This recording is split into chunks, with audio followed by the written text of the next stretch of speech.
الحمد لله وكفى وسلام على عباده الذين اصطفى أما بعد فقال النبي صلى الله عليه وسلم لعائشة رضي الله عنها في الحديث انقضي شعرك واغتسلي۔ معزز حاضرین، غسل جنابت کا طریقہ پچھلے درس میں ہم نے جانا تھا۔ جنابت کے غسل کا طریقہ کیا بتایا تھا کہ پہلے اپنے دونوں ہاتھ دھو لیا جائے، پھر اپنے بائیں ہاتھ سے شرمگاہ کو دھو لیا جائے، پھر نماز کے وضو کی طرح وضو کر لیا جائے اور پیروں کو چھوڑ دیا جائے، پھر اس کے بعد 3 چلو بھر پانی لے کر دائیں جانب سے سر پر ڈال کر اچھی طرح سے جڑوں میں، بالوں کی جڑوں میں انگلیاں ڈالی جائے اور خلال کیا جائے، پھر باقی سارے جسم پر پانی بہایا جائے، اس کے بعد آخر میں دونوں پیر دھل لیا جائے۔ یہ غسل کا طریقہ اس سے پہلے کے درس میں آپ کے سامنے بتایا تھا، اور اس میں کئی چیزیں آپ کے سامنے بطور احکام واضح بھی ہوئی تھیں۔ ایک یہ کہ غسل جو ہے دائیں طرف سے کرنا چاہیے، دائیں جانب سے کرنا چاہیے۔ جب سر پر پانی ڈال رہے ہیں تو دائیں جانب یعنی دائیں سر کی جانب سے پانی ڈالنا چاہیے۔ ایک بات یہ معلوم ہوئی۔ پھر دوسری بات یہ معلوم ہوئی تھی کہ عورت اور مرد کے غسل جنابت میں کوئی فرق نہیں ہے۔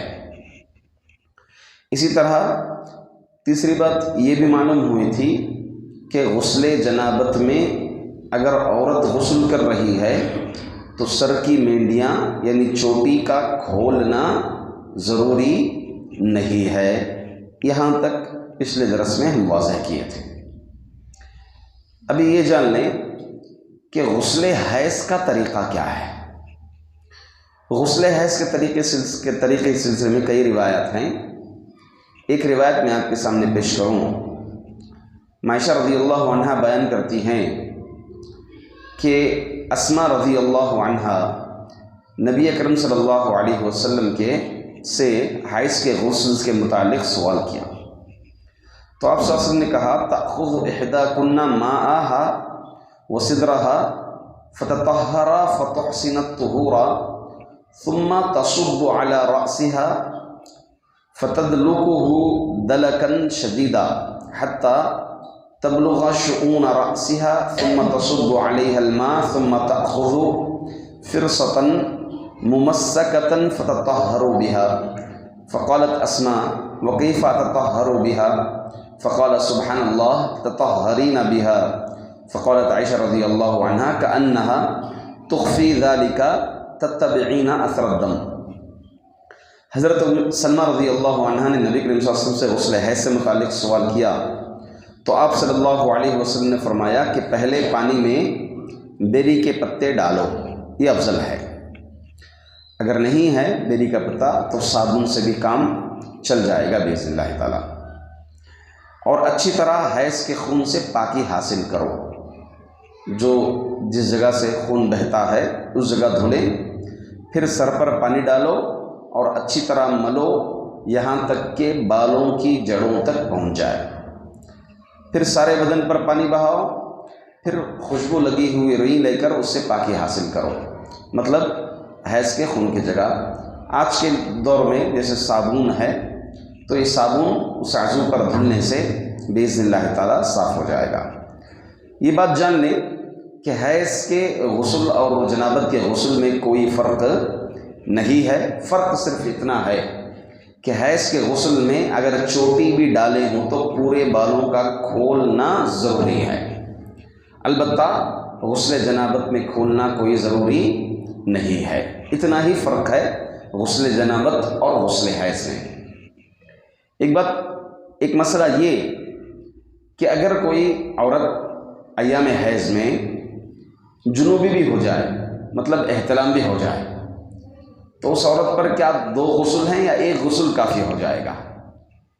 تو اس سلسلے میں بات یہی ہے کہ وہ عورت انتظار کرے یہاں تک کہ حیض سے جیسے ہی پاک ہو جائیں تو 1 غسل کافی ہو جائے گا اس کے لیے۔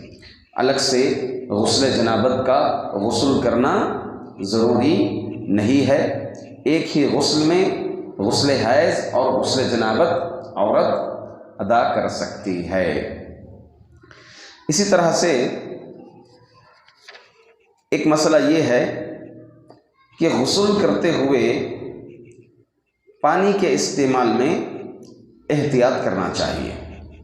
اب لوگ کچھ شاور کھول کے کھڑے ہو جاتے ہیں اور کچھ لوگ 3 بالٹیاں 4 بالٹیوں میں غسل کرتے ہیں، جبکہ سنت یہ ہے اللہ کے رسول صلی اللہ علیہ وسلم کی کہ آپ پانی اتنا استعمال کرتے جس سے پاکی حاصل ہو جائے، وضو میں ہو غسل میں ہو۔ آپ صلی اللہ علیہ وسلم کے متعلق آتا ہے کہ رسول اللہ صلی اللہ علیہ وسلم 1 صاع یعنی 2.5 کلو گرام 250 گرام یعنی 2 kg 2.5 کلو کا سمجھیے پانی سے غسل کرتے تھے۔ 2.5 کلو پانی سے غسل کرتے تھے، مطلب 5 لیٹر کا تیل آتا ہے سنفیور وغیرہ، ہاں، تو اتنے ڈبے میں 2 مرتبہ اللہ کے رسول صلی اللہ علیہ وسلم کیا کر لیتے تھے؟ غسل کر لیتے تھے۔ اتنے پانی میں اللہ کے رسول صلی اللہ علیہ وسلم غسل کر لیا کرتے تھے، جیسا کہ حضرت انس رضی اللہ عنہ بیان کرتے ہیں، کان نبی صلی اللہ علیہ وسلم یغتسل بالصاع الى 5 امداد ویتوضأ بالمد۔ نبی اکرم صلی اللہ علیہ وسلم 1 صاع یعنی 4 مد پانی سے لے کر 5 مد تک سے غسل کرتے، اور 1 مد پانی سے اللہ کے رسول صلی اللہ علیہ وسلم غسل کرتے۔ اب 1 مد کتنا؟ 500 یعنی آدھا kg پانی، آدھا kg پانی میں اللہ کے لیٹر اور kg میں تھوڑا فرق ہے کہ kg جو ہے لیٹر کے مقابلے میں کچھ زیادہ آتا ہے۔ تو بہرحال اس سے معلوم ہوا کہ اللہ کے رسول صلی اللہ علیہ وسلم پانی کے استعمال میں بہت زیادہ احتیاط کرتے تھے، اور یہ سوچتے ہیں کہ ناممکن ہے یہ چیز، ممکن ہے یہ چیز، ناممکن نہیں ہے، ممکن ہے۔ پریکٹیکل میں ہم نے کئی ایسے ویڈیو دیکھے ہیں جو پلاسٹک کے use and through glass plastic کے پانی سے جو 1 مد کے برابر ہے، اتنے ہی پانی میں وضو کر کے پریکٹیکل بتایا گیا ہے اس ویڈیو میں۔ تو آپ انشاءاللہ العزیز اتنا احتیاط بہتر یہ ہے، بجائے ہم نل کھول کر کے وضو کرنے کے 1 لوٹے میں پانی لے لیں، مختصر سا پانی، اور اتنے سے پانی میں جو ہے وضو کرنے کی ہم کوشش کریں۔ اللہ کے رسول صلی اللہ علیہ وسلم کی سنت ہے، تو لہٰذا ہمیں اس پر عمل پیرا ہونا چاہیے۔ اسی طرح غسل کرتے سمے پچھلے درس میں کسی بھائی نے سوال بھی کیا تھا کہ کیا سطر کا ڈھانپنا ضروری ہے؟ تو اس میں یہی بات ہے کہ غسل کرتے سمے اللہ کے رسول صلی اللہ علیہ وسلم سطر کو ڈھانپتے تھے۔ اب دیکھیں آج کل کے خصوصاً آج کل کے بیت الخلاؤں میں بیت الخلاء حمام کے ساتھ ہوتی ہے آج کل، تو ایسے اس میں ہم بیت الخلاء کو جاتے سمے دعا پڑھ کر جاتے ہیں، اللہم انی اعوذ بک من الخبث والخبائث، کیونکہ ایک تنہائی میں جاتے ہیں۔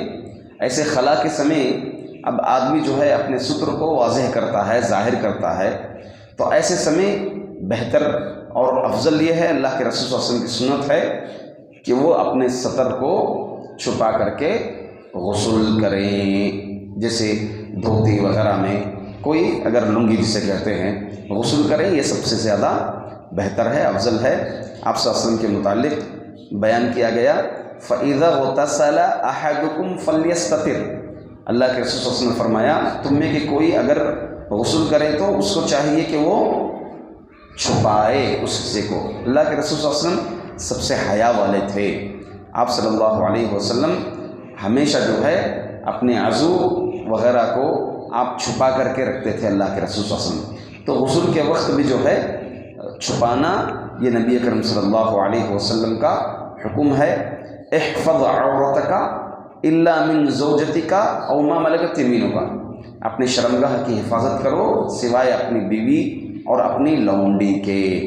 تو معلوم یہ ہوا کہ آدمی اگر اکیلا بھی ہے تو ننگا نہیں رہنا چاہیے، بغیر لباس کے نہیں رہنا چاہیے، کیونکہ فرشتے بھی ہوتے ہیں، ہے نا، کرامن کاتبین یعلمون ما تفعلون، اور مومن بندوں کے ساتھ خصوصی تعلق فرشتوں کا تو ہے ہی۔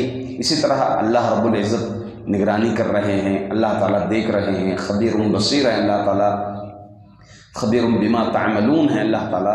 تو اس اعتبار سے ایک مومن بندے کو اپنی شرمگاہ کسی کے سامنے نہیں کھولنا چاہیے سوائے ضرورت کے وقت اپنی بیوی کے۔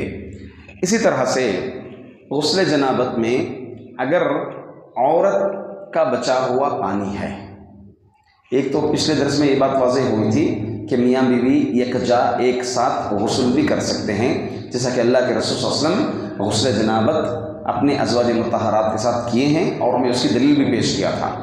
عورت کے بچے ہوئے پانی سے بھی غسل کر سکتے ہیں اور وضو بھی کر سکتے ہیں، جیسا کہ حدیث ہے نبی اکرم صلی اللہ علیہ وسلم کی، عبداللہ بن عباس رضی اللہ عنہ بیان کرتے ہیں، ان رسول اللہ صلی اللہ علیہ وسلم کان یغتسل بفضل میمونۃ، رسول اللہ صلی اللہ علیہ وسلم اپنی اہلیہ میمونہ کے بچے ہوئے پانی سے کیا کیے؟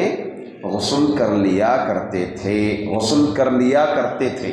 تو معلوم یہ ہوا کہ اللہ کے رسول صلی اللہ علیہ وسلم غسل کرتے تھے، ایک بار نہیں، آپ ایک سے کئی بار روایتوں میں جو مذکور ہے، تو آپ صلی اللہ علیہ وسلم غسل کر لیا کرتے تھے۔ اسی طرح سے ایسا حمام ہے جہاں پر بیت الخلاء ہے، تو کیا وہاں پر نہا سکتے ہیں یا نہیں نہا سکتے ہیں؟ تو حرج کوئی نہیں ہے، ایسے حمام میں بھی غسل کر سکتے ہیں جہاں پر بیت الخلاء سمیت ہے، بیت الخلاء کے ساتھ ہے، بشرطے کہ نہاتے وقت بیت الخلاء کے چھینٹے وغیرہ گندگی وغیرہ سے بچنا چاہیے، اپنے آپ کو بچا کر کے غسل کرنا چاہیے۔ اسی طرح سے ایک اور مسئلہ یہ ہے، سوال بھی کیے تھے پچھلے بار، کہ کیا غسل جنابت کے بعد نماز کے لیے الگ سے وضو کیا جائے گا یا پھر غسل جنابت میں جو وضو ہے وہی کافی ہو جائے گا؟ اس مسئلے کے تعلق سے میں بتایا بھی تھا کہ انشاءاللہ آگے کے درس میں اس چیز کو بیان کروں گا۔ غسل جنابت کا وضو ہی نماز کے وضو کے لیے کافی ہو جائے گا، الگ سے نماز کے لیے وضو کرنے کی ضرورت نہیں ہے، کیونکہ میمونہ رضی اللہ عنہا فرماتی ہیں کہ حضرت عائشہ رضی اللہ عنہا بیان کرتی ہیں، کانا رسول اللہ صلی اللہ علیہ وسلم لا يتوضأ بعد الغسل، کہ اللہ کے رسول صلی اللہ علیہ وسلم غسل کے بعد وضو نہیں کرتے تھے۔ تو اس حدیث سے معلوم ہوا کہ الگ سے نماز کے لیے پھر دوبارہ وضو کرنا ضروری نہیں ہے۔ اگر کوئی ایسے ہی کر لیتا الگ بات ہے کہ وضو کا ثواب تو ہے ہی، آدمی جتنے بار کرتا رہے گا وضو سے رہ کر اس کا تو اجر ملے گا ہی اس کو، البتہ ضروری اور واجب نہیں ہے۔ ایک آخری مسئلہ انشاءاللہ اس کو بیان کر کے، اگر اس کے علاوہ بھی کسی کے پاس کوئی مسئلہ ہو، سوال ہو، تو انشاءاللہ ذکر کر سکتے ہیں، انشاءاللہ ہم آگے کل کے درس میں اس کو بیان کریں گے۔ وہ یہ ہے کہ غسل کے بعد ایک حدیث، ایک روایت ایسی ملتی ہے، ایک غسل کے بعد اور ایک وضو کے بعد، وہ کیا ہے؟ لا تنقضوا ایدیکم فی الوضوء فانھا مراوح الشیطان، کہ وضو کے بعد اپنے ہاتھوں کو مت جھاڑو۔ جھاڑنے کا مطلب کیا ہے؟ ایسے جھٹک لیتے ہیں، چہرے کو لے کر کے کئی لوگ اس طرح جھٹکتے ہیں پانی کو، ہاں، پھر اسی طرح وضو ہاتھ کا ہے تو اس کو پوچھتے ہوئے جھٹکتے ہیں، پھر غسل کا ہے تو غسل کے بعد بھی جھٹکنا ہو، تو کیا ایسا کر سکتے ہیں؟ یہ حکم جو نبی کریم صلی اللہ علیہ وسلم کا یہ حدیث ہے، اس کو حدیث کے طور پر پیش کیے ہیں، یہ حدیث ضعیف ہے۔ حافظ ابن حجر رحمۃ اللہ علیہ فتح الباری میں اس حدیث کو نقل کیے ہیں اور اس پر ضعیف کا حکم بھی لگائے ہیں، اور امام شوکانی رحمۃ اللہ علیہ نیل الاوطار اس کتاب میں اس حدیث کو ضعیف قرار دی ہے، یہ حدیث صحیح نہیں ہے۔ چاہے تو آدمی ٹاول یوز کر سکتا ہے، چاہے تو بغیر ٹاول کے بھی ویسے ہی سکھا سکتا ہے یا پھر پوچھ بھی سکتا ہے، وہ اس کا اختیار ہے۔ دیکھیں ایک حدیث میں آپ کے سامنے پیش کرتا ہوں، میمونہ رضی اللہ عنہا سے مروی ہے کہ اللہ کے رسول نے ایک مرتبہ غسل کر کے آئے تو میمونہ رضی اللہ فناولته ثوبا فلم یأخذه فانطلق وهو ينقض یدیہ، اللہ کے رسول صلی اللہ علیہ وسلم جیسے ہی غسل کے بعد آئے تو آپ کے سامنے ایک کپڑا پیش کی۔ کون؟ میمونہ رضی اللہ عنہ۔ کپڑا کیوں پیش کی؟ پوچھنے کے لیے، ٹاول کے طور پر۔ تو اللہ کے رسول صلی اللہ علیہ وسلم نے اس کپڑے کو نہیں پکڑا یہاں تک کہ چل پڑے اور اپنے ہاتھوں کو جھاڑنا شروع کر دیا۔ اللہ کے رسول صلی اللہ علیہ وسلم اپنے ہاتھوں کو جھاڑنا شروع کر دیا۔ اس حدیث میں کئی باتیں معلوم ہوتی ہیں۔ پہلی بات یہ معلوم ہوتی ہے کہ عائشہ رضی اللہ عنہا کا غسل کے بعد بطور ٹول کے کپڑا دینا اس بات کی علامت ہے کہ اللہ کے رسول صلی اللہ علیہ وسلم کو اس طرح دیا کرتے تھے۔ ٹول کے طور پر اللہ کے رسول صلی اللہ علیہ وسلم کو اس طرح دیا کرتے تھے، تو معلوم یہ ہوا کہ ٹول سے بھی پوچھ سکتے ہیں۔ ایک بات یہ معلوم ہوئی۔ دوسری بات اس میں یہ معلوم ہوئی کہ اللہ کے رسول صلی اللہ علیہ وسلم کا ٹول کا نہ لینا یہ دلیل تو نہیں بنتی کہ ٹول پوچھنا ہی نہیں ہے۔ ہاں کبھی کبھی جو ہے آدمی اگر اب اس کو خود کو اختیار ہے کہ اپنے ہاتھوں کو جھٹک لے بھی سکتا ہے، ایسے بھی سکھا لے سکتا ہے، پوچھ لے سکتا ہے اور ٹول بھی استعمال کر سکتا ہے، مگر بہتر یہ ہے کہ آدمی کیا کر لیں، ٹول کا استعمال کر لیں، یہ اس کے لیے زیادہ بہتر ہے۔ یہ کچھ مسائل تھے جو غسل جنابت اور حیض کے غسل سے متعلق تھے جو میں آپ کے سامنے رکھنے کی کوشش کی۔ اللہ تعالیٰ سے دعا ہے کہ اللہ تعالیٰ ہم تماموں کو احادیث کی روشنی میں اور قرآن و سنت کی روشنی میں ہمیں دین حق کو جاننے کی اور اس پر عمل کرنے کی توفیق عطا فرمائے۔